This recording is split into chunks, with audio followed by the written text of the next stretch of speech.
of loud, and I'm also a huge advocate of budgeting.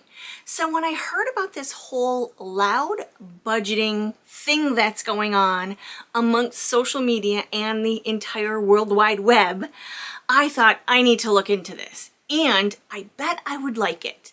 Hi everybody, my name is Sarah. Thank you so much for joining me today. If you don't know me, I am the owner of FrozenPennies.com. I'm a certified financial coach and newly certified life coach. And as a family, we are debt-free. So let's dive deep into this loud budgeting craze that's happening amongst social media. What is loud budgeting? Now I gotta tell you, I was loud budgeting before loud budgeting was cool. Basically, it just means announcing to your friends and family that you are on a mission to save money or just manage money better, and that some things just might not be within your budget. It's fairly simple. Let me give an example. Your best friends want to go out to eat and you are on a mission to pay off those credit cards. You can simply say to them, can we maybe do something else? Maybe you guys can come to our house and bring some food and we'll have a little potluck dinner instead of going out to eat, because we are trying to save money to pay off all of this credit card debt. You might even mention that you have bigger goals. We're saving money to buy a house. We're saving money to go on an amazing tropical vacation next winter. It's not being ashamed that you have bigger financial goals and standing strong in your belief systems. And why is it becoming so popular? Well, look at the state of the economy, right? The price of everything is on the rise. The median house in my area is up to $223,000. That's ridiculous for my tiny little town.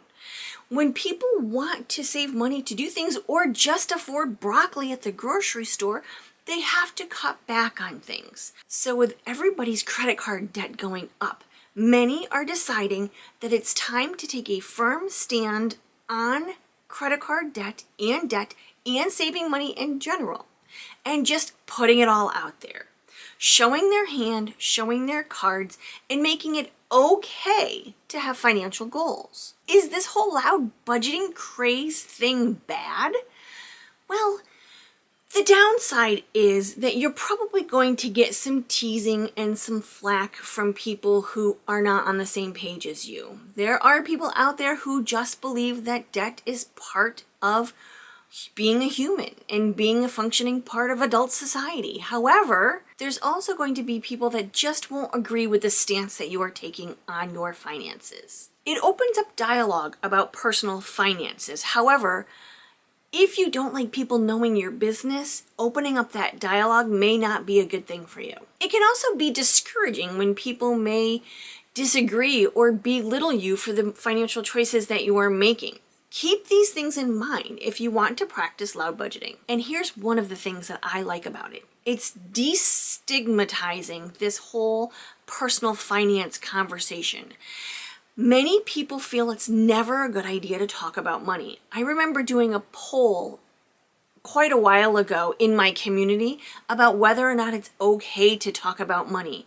Most people said only with those people that are closest to you and never with anybody else, and never if they don't ask. This whole loud budgeting thing is opening up the conversation. It also allows others to realize that they may not be alone, that you may not be alone in your journey.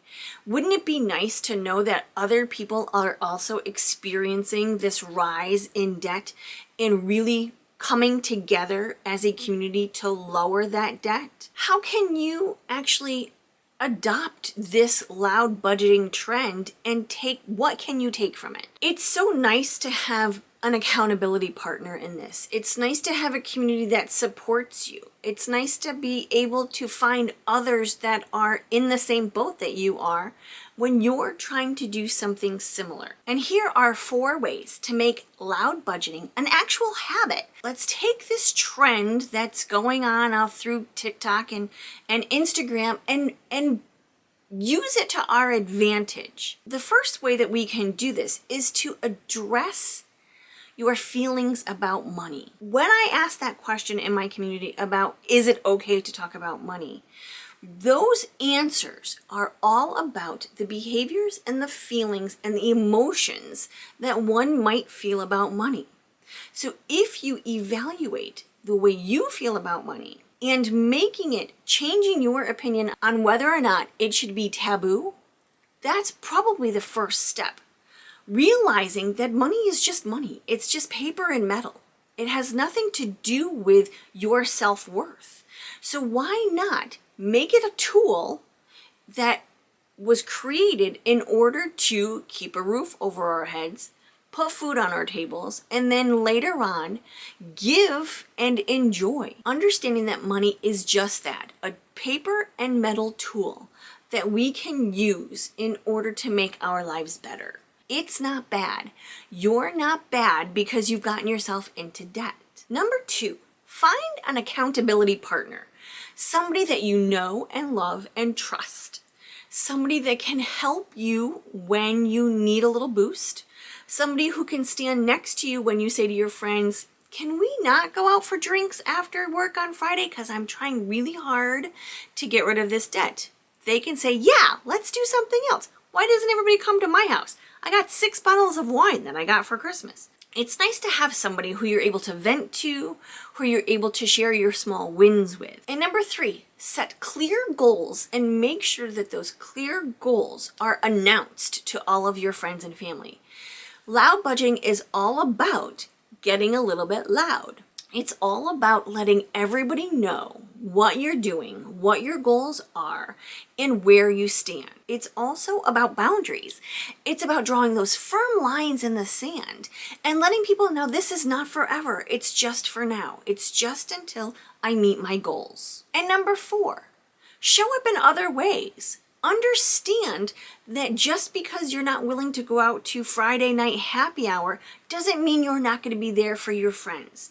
There are so many different ways that you can spend time with friends and family without spending money. It might take some brainstorming. It might take some searches on Pinterest to find cheap date night ideas, but it can be done and your relationships don't necessarily have to suffer. Okay, you have to tell me about this whole loud budgeting thing. What do you think? Do you think it's a fad?